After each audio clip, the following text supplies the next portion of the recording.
Welcome back बच्चों। तो आज के लेक्चर में हम लोग बात करेंगे कंसंट्रेशन ऑफ मिक्सचर। तो लास्ट लेक्चर हम लोग ने बात किया कि टेम्परेचर डिपेंडेंट कंसंट्रेशन टर्म कौन होगा, टेम्परेचर इंडिपेंडेंट कंसंट्रेशन टर्म कौन सा होगा। ये बात समझने के लिए मैंने आपको बताया कि वॉल्यूम इफेक्ट होता है टेम्परेचर से, तो जो कंसंट्रेशन टर्म वॉल्यूम एसोसिएटेड होगा वो टेम्परेचर डिपेंडेंट होगा, और मास जो है वो टेम्परेचर से इफेक्ट नहीं होता, तो जो मास एसोसिएटेड होगा वो टेम्परेचर इंडिपेंडेंट कंसंट्रेशन टर्म होगा। तो इस लेक्चर में हम लोग आज के लेक्चर में बात करेंगे कंसंट्रेशन ऑफ मिक्सचर। बहुत इंपॉर्टेंट है, हमारे एग्जाम में कई बार पूछे गए हैं, आपके बोर्ड एग्जाम और नीट जेईई के लिए बहुत इंपॉर्टेंट है। तो सो गाइस, आप लोग वीडियो के साथ लास्ट तक बने रहें, आपसे यही रिक्वेस्ट है, ठीक है। आप लास्ट तक टॉपिक को समझें और देखें, ठीक। चलिए तो हम लोग बात कर लेते हैं कंसंट्रेशन ऑफ मिक्सचर की, बहुत इंपॉर्टेंट टॉपिक हमारे लिए।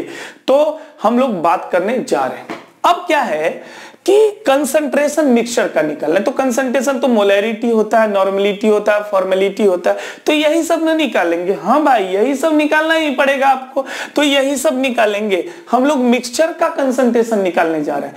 तो मिक्सचर में तो कम से कम दो कंपोनेंट होते हैं, सिंपल सी बात है, हाँ होते हैं। तो आप दो या दो से अधिक सॉल्यूशन को एक साथ मिला दोगे तो क्या हो जाएगा, वो एक तरह का मिक्सचर हो जाएगा। अब वो एक तरह का मिक्सचर हो जाएगा तो उस तरह के सॉल्यूशन का अगर मोलैरिटी फाइंड करने के लिए बोलेगा तो हम लोग क्या निकालेंगे, तो हम लोग सिंपली जानते हैं मोलैरिटी क्या होता है, पर litre volume of solution number of moles of solute. तो अगर मिक्सचर की मोलैरिटी निकालनी होगी तो total moles upon total volume, वो बराबर हो जाएगा किसके, मोलैरिटी के। तो हम एक पहली बात आपसे करने जा रहे हैं, ध्यान से सुनिएगा। तो हम एक छोटी सी बात मैं आपको कह रहा हूं, ध्यान से इसको समझना, ठीक है, समझने की कोशिश करना। अगर मैं एक तरह के सॉल्यूट वाले सॉल्यूशन को मिक्स कर देता हूं, बहुत सारे सॉल्यूशन हैं, और मिक्स कर देता हूं, तो उसका कंसंट्रेशन कैसे फाइंड करेंगे, इसको समझना, ध्यान से देखना बच्चों। तो मैं सबसे पहला छोटा सा केस आपके लिए ले रहा हूं। Upon mixing what, solution, upon mixing solution contain same type of solute, upon mixing solution containing same type of solute like HCl solution plus HCl solution plus HCl solution. तो बच्चों इस सॉल्यूशन में आप देख रहे हो, मैं एक छोटा सा एग्जांपल ले लिया हूं कि सारे HCl को ही ऐड किया जा रहा है साथ, या फिर ऐसा कर सकते हो HNO3 सॉल्यूशन, HNO3 सॉल्यूशन, फिर HNO3 सॉल्यूशन। तो HNO3 सॉल्यूशन को हमने वापस ऐड करा, तो HNO3 सॉल्यूशन जो अपने पास है, इस सॉल्यूशन को अपन ऐड कर रहे हैं। तो फिर हम लोग कैसे निकालेंगे मोलैरिटी या नॉर्मलिटी या फॉर्मेलिटी, उस चीज को देखते हैं। तो मैंने लिखा upon mixing solution containing same type of solute. जब हम लोग सेम टाइप ऑफ सॉल्यूट वाले सॉल्यूशन को, दो या दो से अधिक सॉल्यूशन को मिक्स करते हैं, तो उसकी मोलैरिटी फाइंड करनी है। तो ये तो एक साथ ये आपका क्या बन गया, मिक्सचर, सॉल्यूशन का मिक्सचर है, और उस मिक्सचर में सॉल्यूट क्या है, सेम टाइप के। तो हम लोग यहां से अगर चाहें मिक्सचर की मोलैरिटी फाइंड करना है, इसको क्या पढ़ेंगे, मोलैरिटी ऑफ मिक्सचर।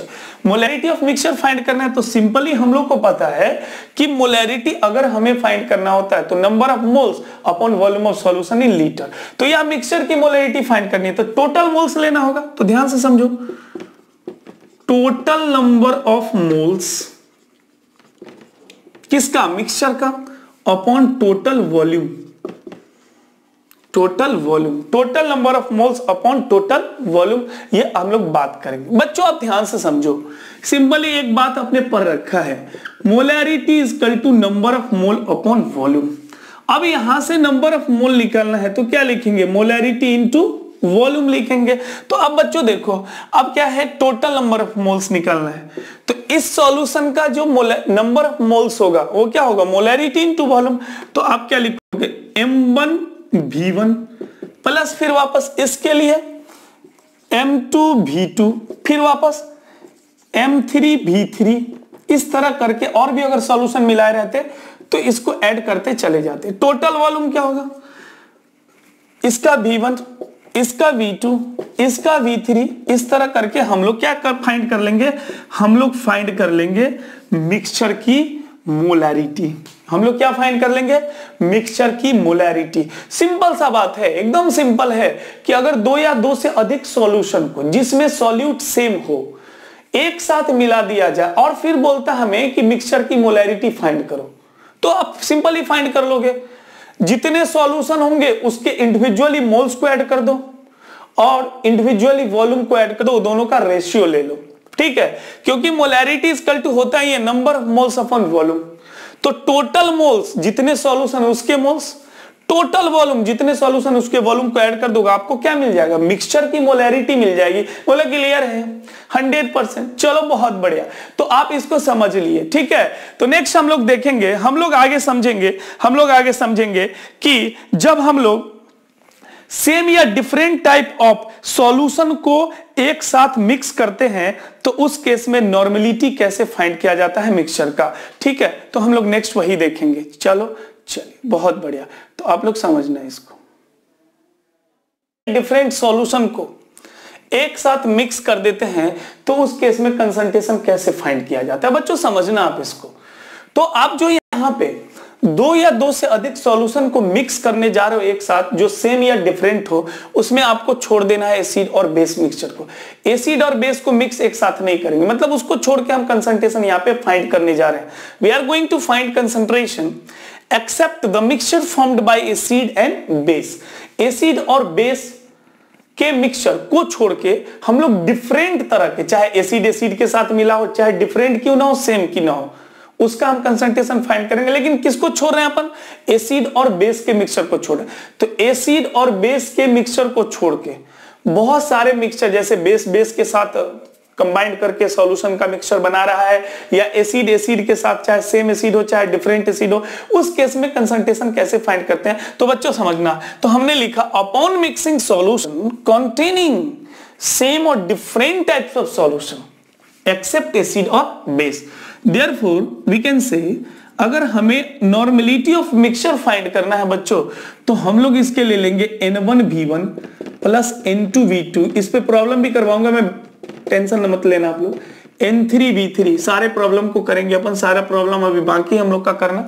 अपन क्या लिखेंगे, V1 plus V2 plus V3 plus dot dot dot, ठीक है। तो बच्चों देखो, जब भी आपको एसिड बेस मिक्सचर को छोड़ के किसी भी डिफरेंट या सेम सॉल्यूशन से बने हुए मिक्सचर की अगर आपको नॉर्मेलिटी फाइंड करनी हो, उस मिक्सचर की नॉर्मेलिटी फाइंड करनी हो, तो हम लोग ये फॉर्मूला यूज कर सकते हैं, ठीक है। बातें समझ में आ गई आपको।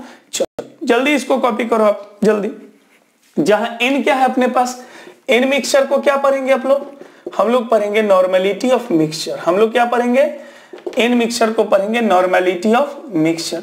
सर n क्या है, नॉर्मेलिटी है। n क्या है, नॉर्मेलिटी है। नॉर्मेलिटी किसका, सॉल्यूशन का होगा।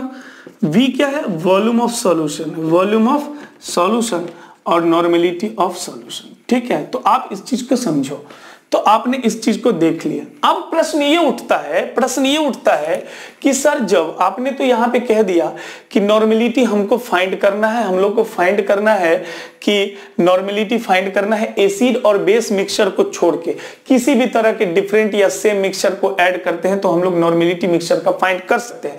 प्रश्न यहाँ पे ये उठता है कि सर जब एसिड और बेस का मिक्सचर होगा तो सर उस केस में हम लोग नॉर्मेलिटी ऑफ मिक्सचर या कंसंट्रेशन उस मिक्सचर एसिड और बेस से बने हुए मिक्सचर का कैसे कंसंट्रेशन फाइंड करेंगे। तो मैं आप इसके लिए भी बता रहा हूं, ध्यान से समझना, इसको समझना, ठीक है, आप ध्यान से समझना। थर्ड केस मैं इसी पे ले रहा हूं, इसको समझने की कोशिश करेंगे आप लोग बच्चों, अच्छे से सीख जाएंगे, कहीं पे तकलीफ नहीं आएंगी, ठीक है। मैं थर्ड केस ले रहा हूं, for acid plus base mixture. अब वो मिक्सचर जो किससे मिलकर बना हो, एसिड और बेस से। एसिड और बेस से मिलकर जब मिक्सचर बना होगा तो उस मिक्सचर की उस मिक्सचर की नॉर्मेलिटी हम लोग कैसे फाइंड करेंगे या मोलैरिटी कैसे फाइंड करेंगे, इसको समझ लेना है हम लोग।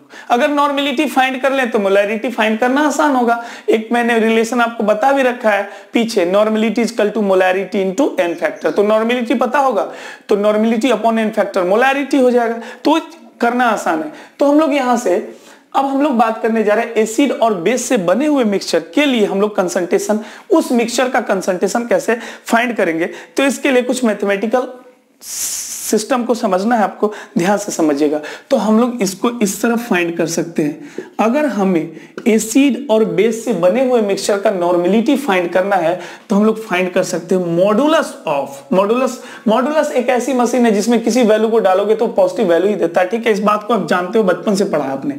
तो आप लोग इसको कहोगे समेशन, एक से ज्यादा एसिड हो सकता है, एक से ज्यादा बेस भी हो सकता है। तो इसलिए जो एक से ज्यादा एसिड होगा तो सारे एसिड के इक्विवेलेंट को एक साथ ऐड कर लेंगे, और एक से ज्यादा बेस होगा तो सारे बेस के इक्विवेलेंट को एक साथ ऐड कर लेंगे, तो हमें नॉर्मेलिटी फाइंड हो जाएगा। क्योंकि नॉर्मेलिटी इक्वल टू क्या होता है, number of equivalent upon volume of solution, number of equivalent upon volume of solution. तो बच्चों समझो, इसको ध्यान से समझना। तो समेशन ऑफ सिग्मा है, ये समेशन को बताता है। Normality of mixture equal to modulus of summation of equivalent किसका, एसिड का, माइनस समेशन ऑफ इक्विवेलेंट किसका, बेस का, upon volume of acid plus volume of base. बच्चों इस तरीके से आप लोग क्या करोगे, आप लोग एसिड और बेस से बने हुए मिक्सचर का नॉर्मेलिटी फाइंड कर सकते हो, जिसमें V एसिड क्या है, इसको पढ़ते हम लोग वॉल्यूम ऑफ एसिड। क्या पढ़ते हैं अपन, वॉल्यूम ऑफ एसिड पढ़ते हैं, ठीक है। V बेस को क्या पढ़ेंगे सर, हम लोग इसको पढ़ते हैं वॉल्यूम ऑफ बेस, ठीक है। सिग्मा क्या है, ये है समेशन, क्या है समेशन, समेशन बोले तो एडिशन, समेशन बोले तो एडिशन, एडिंग करने का केस, ठीक है, समझना है इसको। चलो तो अब EQ क्या है, EQ है अपने पास इक्विवेलेंट, क्या है इक्विवेलेंट है, EQ है अपने पास इक्विवेलेंट, और इक्विवेलेंट आप लोग जानते हो, इक्विवेलेंट इक्वल टू होता है मास अपॉन इक्विवेलेंट मास। ये फॉर्मूला आपने पढ़ रखा है पीछे, ठीक है बच्चों।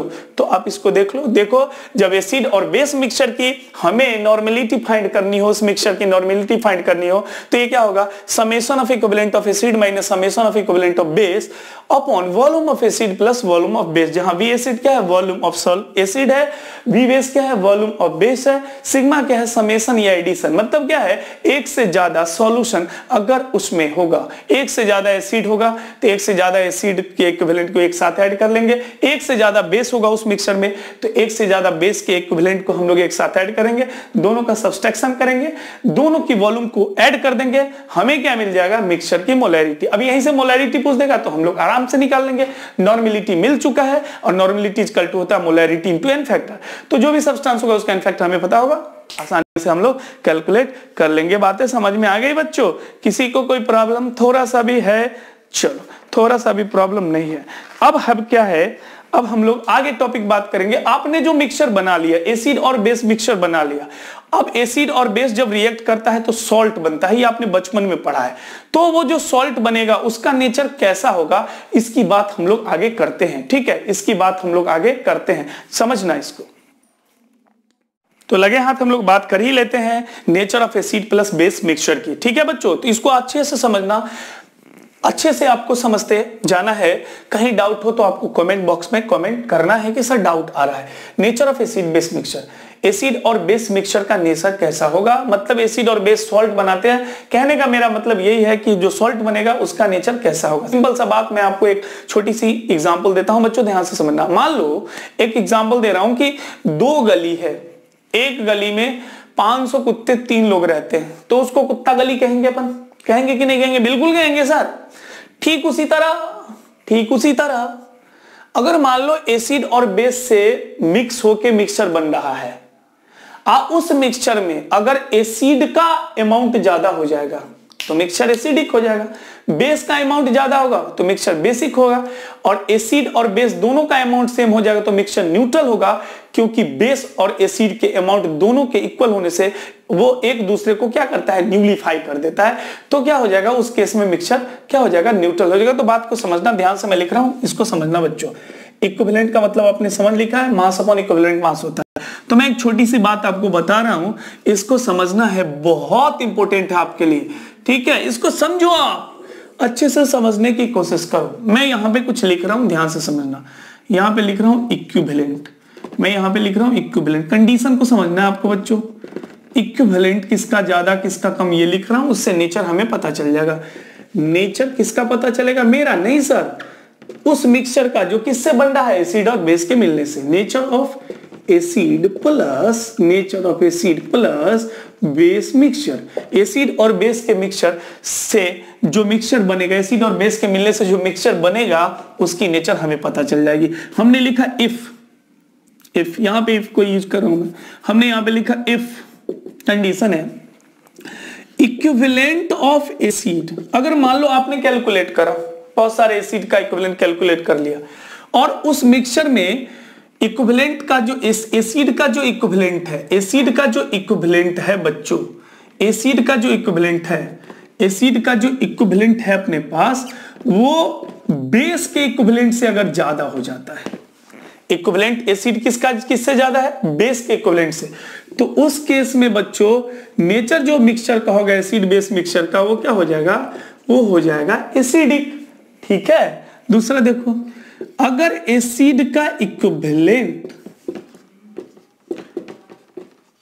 बेस के इक्विवेलेंट के बराबर हो जाए, equivalent of acid equal to equivalent of base, उस केस में जो नेचर हो जाएगा एसिड प्लस बेस मिक्सचर का, वो हो जाएगा अपने पास न्यूट्रल।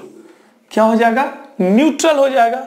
और मैं आगे बात करता हूं, यदि इक्विवेलेंट एसिड का इक्विवेलेंट अगर बेस के इक्विवेलेंट से क्या हो, कम हो, अर्थात बेस की इक्विवेलेंट एसिड के इक्विवेलेंट से ज्यादा हो जाएगा, उस केस में जो है वो एसिड और बेस का मिक्सचर कैसा हो जाएगा, बेसिक हो जाएगा। ये बहुत इंपॉर्टेंट है, आपको काम देगा।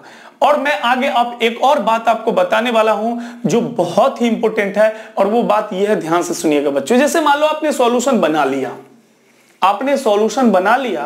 और सॉल्यूशन बनाने के बाद उसमें पानी मिला दिया, तो जितना पानी मिलाया, मतलब पहले से जो था उसमें पानी मिलाया, मतलब अप टू उतना हो जाएगा। जैसे मान लो मैंने कहा I have diluted the given solution up to 4 litre, इसका मतलब टोटल वॉल्यूम उस सॉल्यूशन की कितनी हो जाएगी, 4 लीटर, मतलब 4 लीटर तक मैं डाइल्यूट कर दिया हूं उस सॉल्यूशन को। तो इसी पॉइंट को हम लोग यूज करके आगे बढ़ते हैं, और ये बहुत इंपॉर्टेंट है, इस पे सवाल पूछे जा चुके हैं हमारे बैक ईयर एग्जाम में, ठीक है।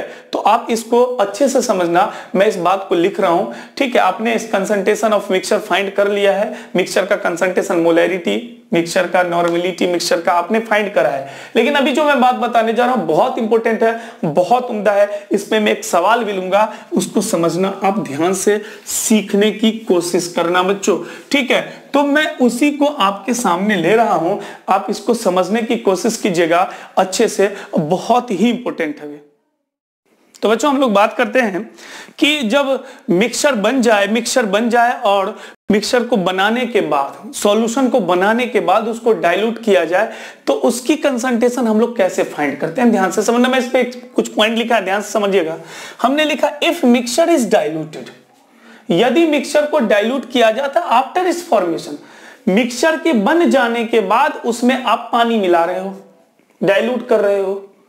If mixture is diluted after its formation, then we use V total, मतलब टोटल वॉल्यूम। अभी ये V total क्या है, V total है volume of mixture after dilution, dilution करने के बाद मिक्सचर की वॉल्यूम।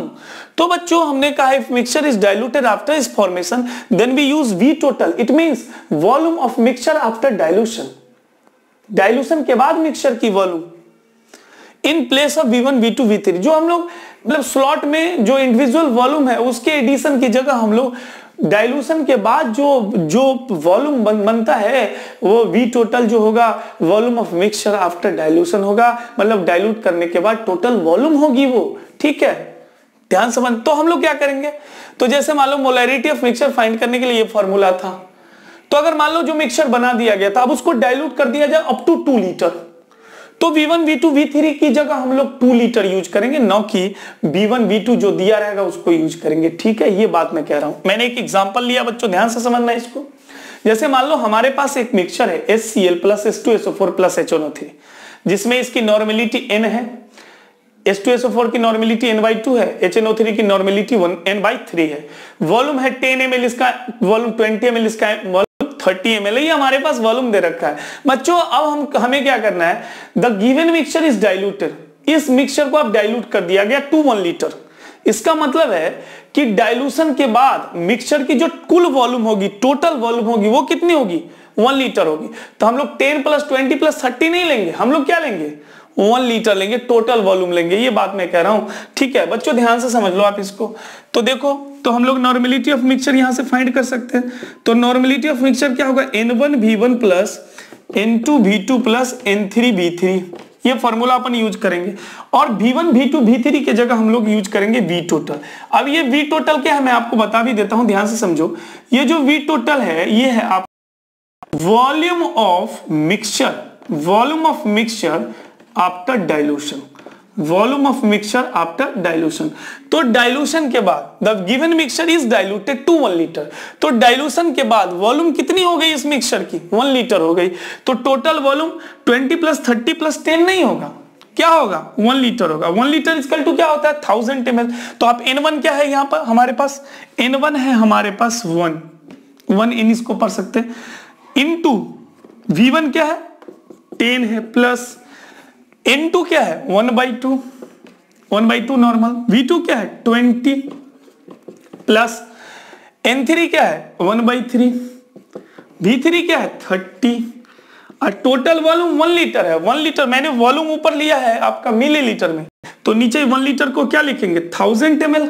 अब देखो बच्चों 1 × 10 10, इसको कैंसिल करोगे 10 आएगा, इसको कैंसिल करोगे 10 आएगा। तो हमारे पास डाटा क्या आ गया, 10 + 10 + 10 क्या हो गया 30/1000।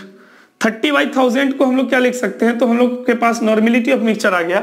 30/1000 को लिख सकते हैं हम लोग 0.03 आपका फाइनल आंसर होगा। तो आप ये ध्यान में रखना बच्चों, जब भी क्वेश्चन में आपको ये दे दे बहुत सारे मिक्सचर को एक साथ मिला दे, जैसे मान लो ये स्केच पेन, ये सारे को एक साथ मिला दिया और इसमें ये सॉल्यूशन को मिक्स किया गया, ठीक है, इसमें अपनी इसकी इंडिविजुअल वॉल्यूम थी, लेकिन हमने क्या करा, इस सॉल्यूशन को बना लिया, एक साथ मिक्स कर दिया, इसमें 5 लीटर पानी डाल दिया।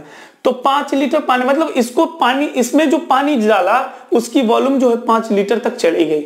इसका मतलब इसका टोटल वॉल्यूम डाइल्यूट करने के बाद कितना हो गया, 5 लीटर हो गया। बच्चों ये मैं कहना चाह रहा हूं, मेरा कहने का मतलब यही था, if mixture is diluted after its formation, जब किसी मिक्सचर को डाइल्यूट किया जाता है बनाने के बाद डाइल्यूट किया जाता है किसी मिक्सचर को, तो जितना तक उसको डाइल्यूट किया जाएगा, जैसे अप टू 5 लीटर में बोल दिया, इसका मतलब उसकी टोटल वॉल्यूम 5 लीटर की जा रही है। बातें समझ में आ रही है आपको?